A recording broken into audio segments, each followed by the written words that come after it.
A good vach. Shavua Tov. How we doing? It's fantastic to see all of you. This is not a mirror, so I've got to get that right. Okay. Fantastic to see all of you tuning in. Shabbos has ended. We're heading into another week. And despite everything, I'm going to do that with joy, with great joy.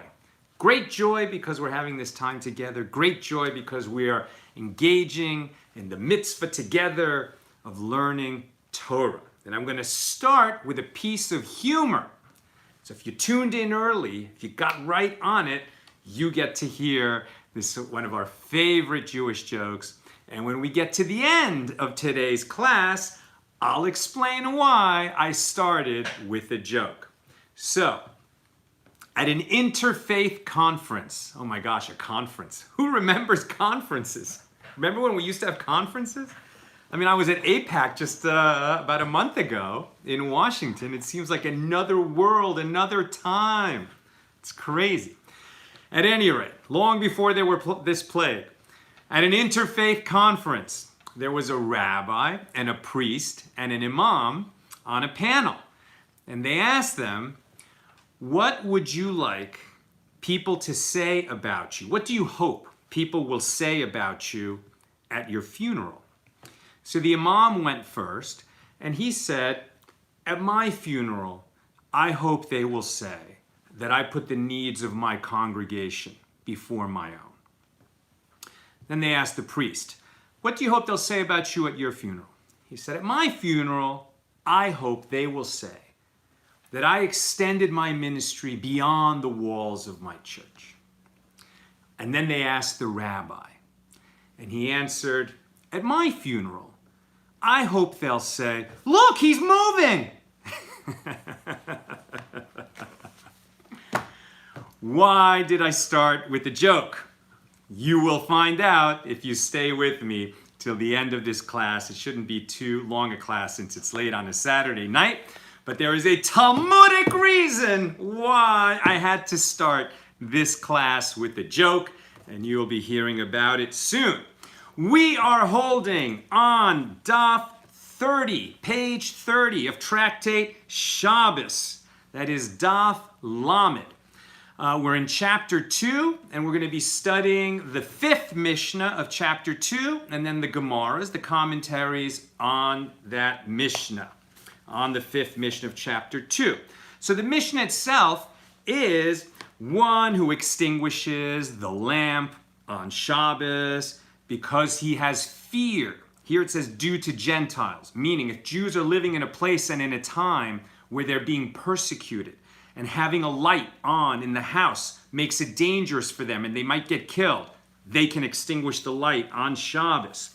If one extinguishes the Shabbos lamp due to thieves, or if one is afraid due to an evil spirit, i.e. he is depressed and prefers sitting in the dark, or if he extinguished the flame due to the sick person in the house so that the sick person can sleep, he is exempt, meaning he does not have to bring a sin offering for extinguishing on Shabbos. However, in a case where he extinguishes the flame in order to spare the lamp, to spare the oil, or to spare the wick, he is liable. Rabbi Yosef exempts him in all these cases, as in his opinion, no labor prohibited by Torah law is performed by extinguishing the flame, except for in the case where he seeks to spare the wick. Only in that case is he extinguishing a creative action because he makes the wick into charcoal by extinguishing the flame. We do not hold like Rabbi Yosef, right? So we can extinguish because of danger. We can extinguish because of danger from thieves or from persecution, even from an evil spirit, which has to do with psychological maladies or actual supernatural phenomena. But we do not allow you to, one cannot extinguish just to save the lamp or to save the oil or to save the wick. On the case of the sick person, may we extinguish the Shabbos lamp so that it becomes dark and a sick person can sleep? On this question, we encounter disagreement. What is the nature of the disagreement? Well, according to Rabbi Yehuda, right? We cannot perform prohibited labor. We cannot perform a permitted labor on Shabbos if it might result in a prohibited labor. So extinguishing is prohibited, and we can say, well, we're performing the permitted labor of providing comfort to the sick person so he can sleep. But in this case, the question is, I'm just going to boil it down. The question boils down to, is the person critically ill or not? If he's critically ill, for sure we can extinguish the lamp so that he can sleep. No question, we can extinguish the lamp if he's critically ill. What if the person is not critically ill? He's ill, but he's not so ill. Critically doesn't mean he's at death's door necessarily, but he's seriously ill. But what about a person who's just kind of ill, has a cold or something, would rather sleep? Can we extinguish the Shabbos lamp for that person?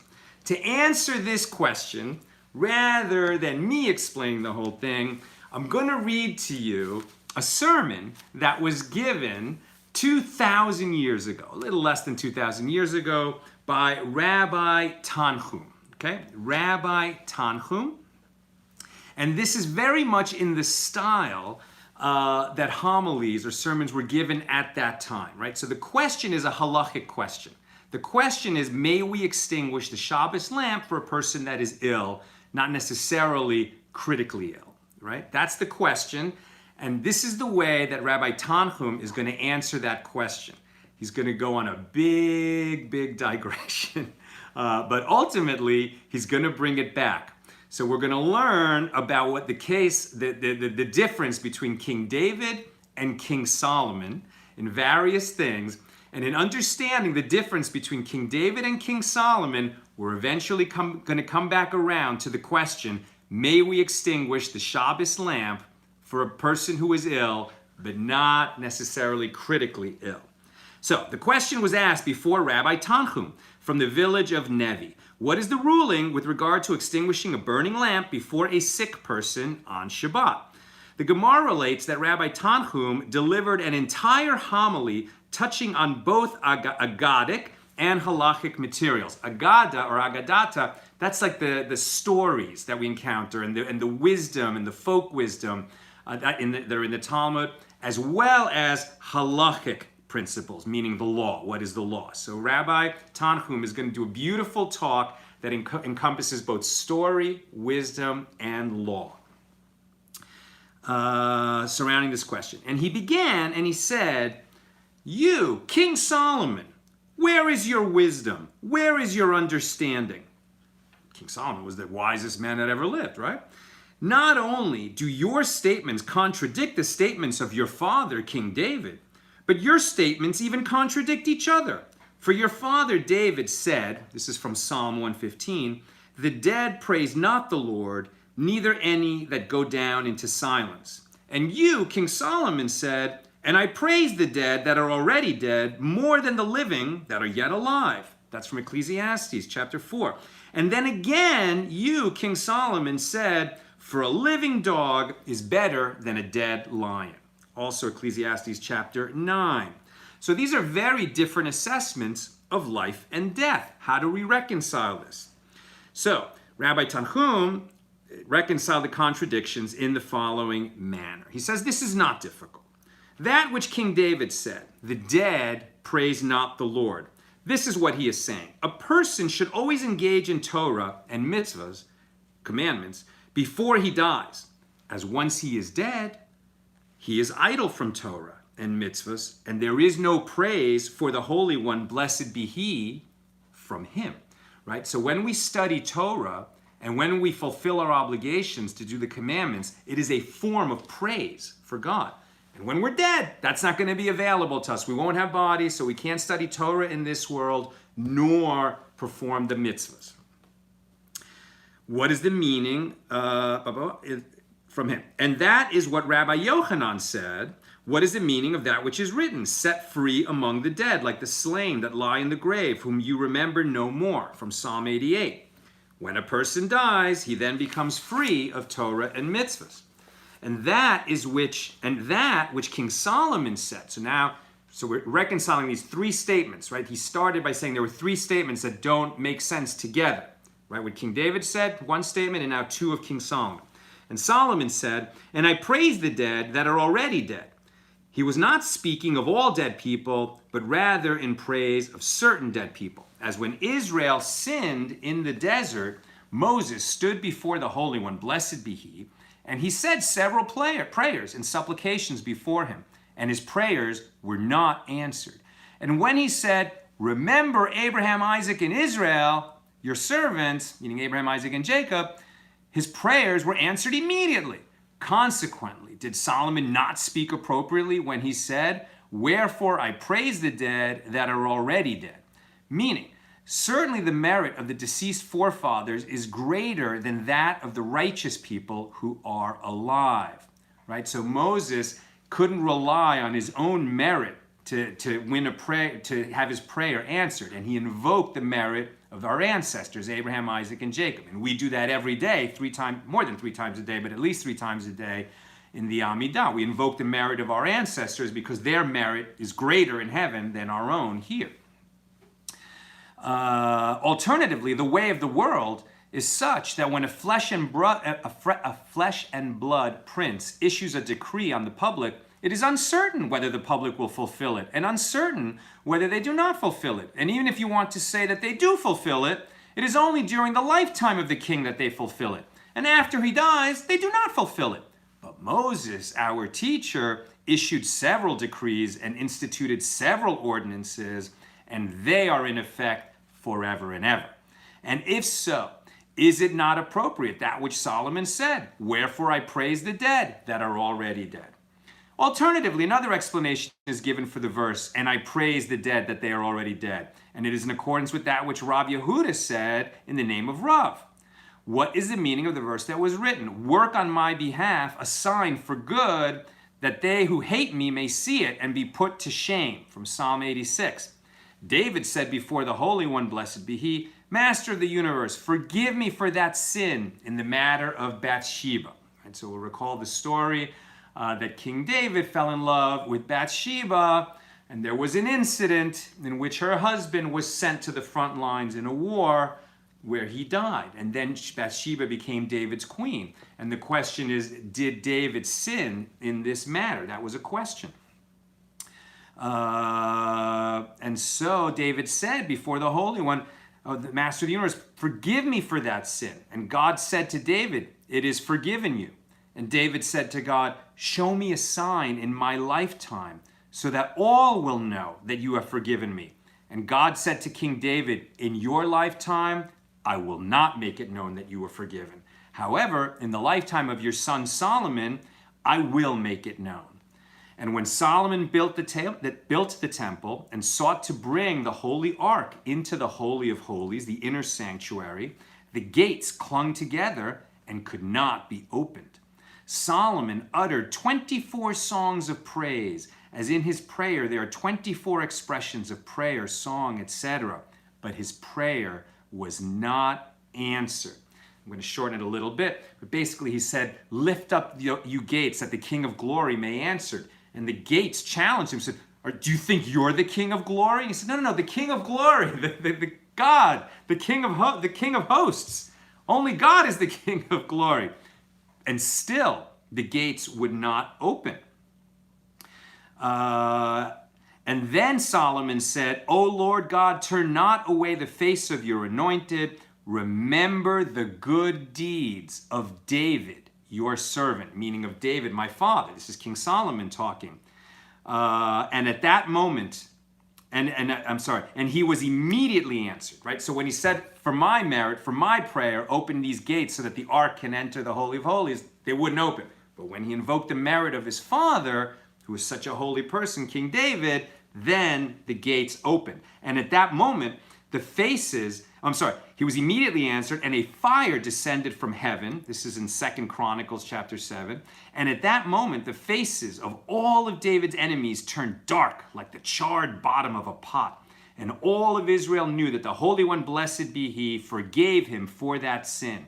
And if so, is it not appropriate what Solomon said, "And I praise the dead that are already dead," meaning that David, more than the living Solomon, to whose requests to open the gates of temple, God did not respond, right? So the point is that this quote, I praise the dead who are already dead, meaning I praise them because they are more meritorious than the living, right? And these are the examples that were given for why that made sense in certain situations.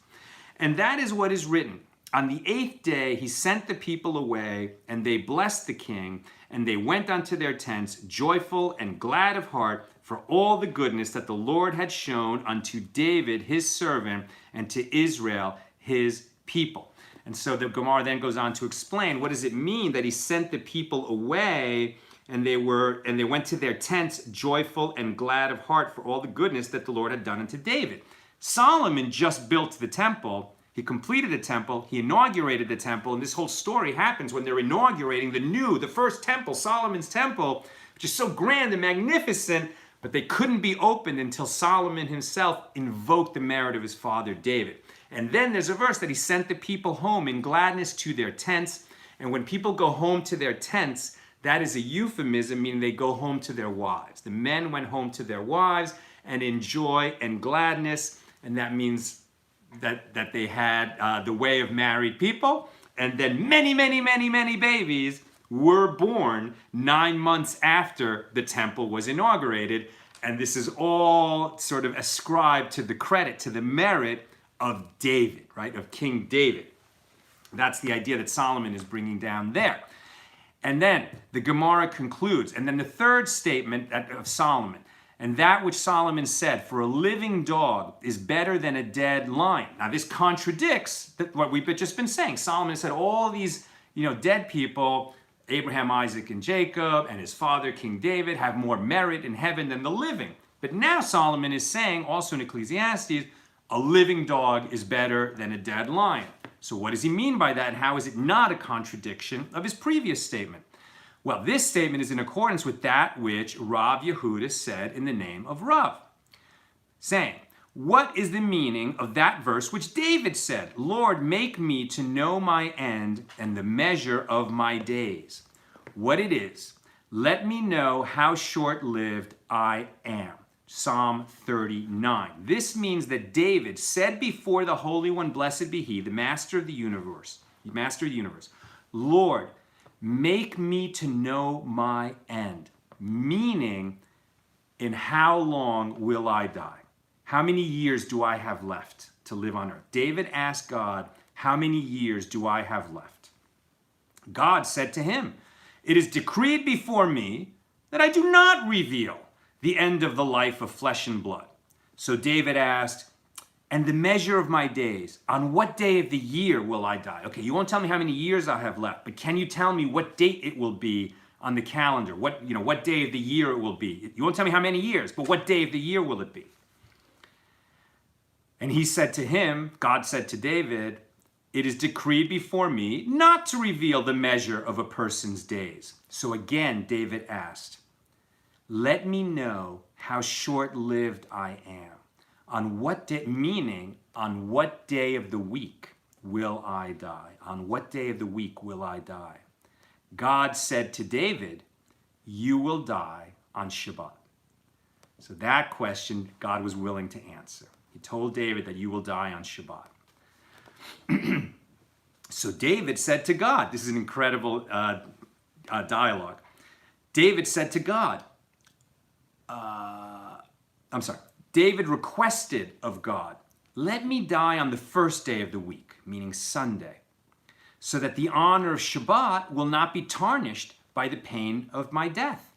God said to David, on that day, the time of the kingdom of your son Solomon has already arrived, and one kingdom does not overlap with another and subtract from the time allotted to another even a hairbreadth. So David said,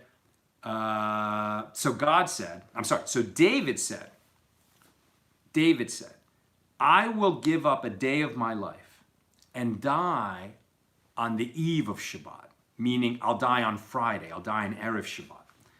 God said to him, for a day in your courts is better than 1,000. A single day in which you sit and engage in Torah is preferable to me than the 1,000 burnt offerings that your son Solomon will offer before me on the altar. Meaning, I will not allow you to give up one day of your life, because every day in this world, every day that a human is alive is precious. It is a precious day, a precious, precious day that you have an opportunity to do mitzvahs and to learn Torah. And somebody who learns Torah and serves God with joy and with their heart and with sincerity is so precious to God that God says, don't ever give up a day of your life. Do not give up any days of your life, because every day of your life is precious. So so he was not allowed to die a day early, right? So now David's been told, you're going to die on Shabbat and there's nothing you can do about it. So what did David do? Every Shabbat, he would sit and learn all day long to protect himself from the angel of death. Because we have a tradition that the angel of death can't kill you if you're in the very act of learning Torah.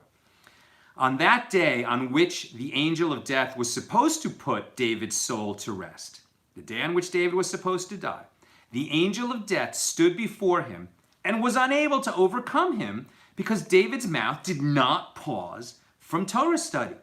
The angel of death said, "What shall I do to him?" David had a garden behind his house, and the angel of death came, climbed, and shook the trees. David went out to see what was happening. As he climbed the stair broke beneath him. He was startled and was silent. So you can imagine there was a disturbance in the garden. He keeps reciting scripture. He never stops reciting scripture, even though he's moving out through his castle and out into the garden to see what all the ruckus is about. But he keeps reciting scripture. But then when the stairs break, okay, he's distracted and it interrupts him. The stair broke beneath him. He was startled and he was silent. The angel of death was able to overcome him, and he died. Since David died in the garden, Solomon sent the following question to the rabbis in the study hall. And now we return. This is how Rabbi Tanchum led us on this whole journey so that we could return to the question of, may we extinguish the light on Shabbos for a sick person? So Solomon sent the following question to the rabbis in the study hall. Father died and is lying in the sun, and the dogs of father's house are hungry. There is room for concern lest the dogs come and harm his body. What shall I do? Now he's asking this question because you can't move a corpse on Shabbat. It's forbidden to move a corpse on Shabbat, especially one that died on Shabbat, because that's a nolad, it just became a corpse. They sent an answer to him. Cut up an animal carcass and place it before the dogs. Since the dogs are hungry, handling the animal carcass to feed them is permitted. And with regard to your father, it is prohibited to move his body directly, but place a loaf of bread or an infant on top of him, and you can move the body into the shade due to the bread or the infant. And it is not appropriate what Solomon said, for a living dog is better than a dead lion, right? A dead lion, in this case, is his father. David was known as the lion. The ultimate conclusion of this discussion is that life is preferable to death. And now, with regard to the question that I, Rabbi Tanchum, asked before you, and Rav Tanchum was speaking modestly actually they had asked him, can you put out the light? Can you extinguish a Shabbos light for a sick person? And he answered, a lamp is called ner. Ner, that's a Hebrew word, ner. A lamp is called ner, and a person's soul is also called ner. We know that from Proverbs chapter 20, number 27. The soul of man is the lamp of the Lord. The soul of man is the lamp of the Lord. The soul of man is the ner of the Lord. It is preferable that the lamp of a being of flesh and blood, meaning an actual lamp, will be extinguished in favor of the lamp of the Holy One, blessed be He, meaning a person's soul. Therefore, one is permitted to extinguish a flame for the sake of a sick person. Now, it is permitted to extinguish a flame for a sick person if it will save his soul. It is not permitted to extinguish a lamp so that a sick person can sleep if his soul is not in danger. He doesn't necessarily have to be at death's door, but his soul has to be in danger, right? So, meaning critically ill. You can put out the light if he's critically ill. If he's not critically ill, you cannot extinguish the light, and that is the law. And now I will answer why I started this class with a joke. Because while we were looking at these contradictions that exist in the book of Ecclesiastes, and it was because of these contradictions and other contradictions like them that the sages talked about, considered leaving Ecclesiastes out of the Bible. They were going to omit it from Scripture because these contradictions might come to confuse people, right? So among those contradictions, we find that Solomon wrote, vexation is better than laughter. That's in Ecclesiastes 7. And it is written, I said of laughter, it is praiseworthy. So, is vexation better than laughter? Or is laughter better than vexation? And the Gemara asks, is it so? So Rav Yehuda said, Rav Yehuda answered, this is not difficult. We want laughter and mirth when we begin our study because it introduces the mitzvah in a mood of joy. But then we should move into our learning with a feeling of trepidation, right? When we're learning Torah, it has to be dead serious for us. We can enjoy it because we should enjoy it. It's a joy of a mitzvah. But when we get into its depths, into the depths of our learning, we should acquire a feeling of trepidation, of fear, of awe, because we realize that our lives hang in the balance, right? That's how serious this law is. It isn't just an exercise where we argue back and forth over these minutiae and these little points of law. We want to get to the place where we understand this matters. It's deadly serious. But we don't start with that feeling. We start with a feeling of joy. And that is why the Gemara says that this explanation is like that which Rabba did. For when Rabba began teaching halacha, law, Torah law, to the sages, he would say something humorous and the sages would be cheered. Ultimately, he sat in trepidation and began teaching the halacha. And then the Gemara will go on to explain that there were also contradictions in the book of Proverbs that they had to reconcile in order to include the book of Proverbs in the Bible, etc. And that is what I wanted to share with you tonight. Tomorrow is another very exciting daf.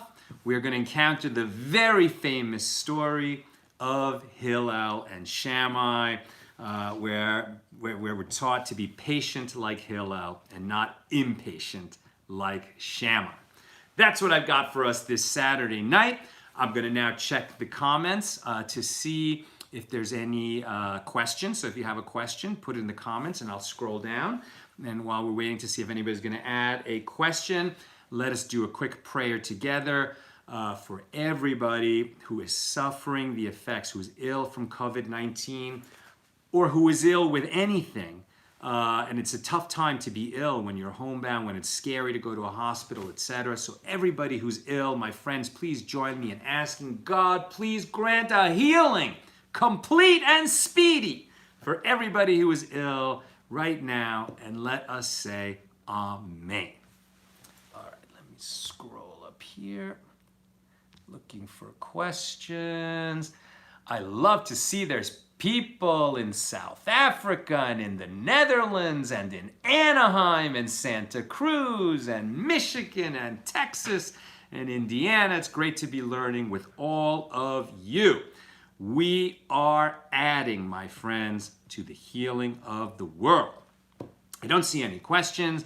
Let me remind you that on Monday, I mentioned the time wrong yesterday. The time is going to be 10 a.m. Pacific, 1 p.m. Eastern, and whatever that turns into for London and Jerusalem.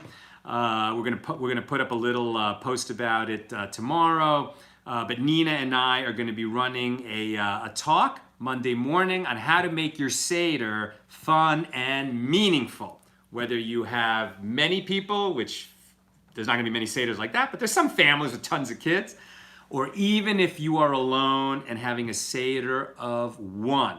How to make your Seder fun and meaningful, whether you have many or just one person at your Seder.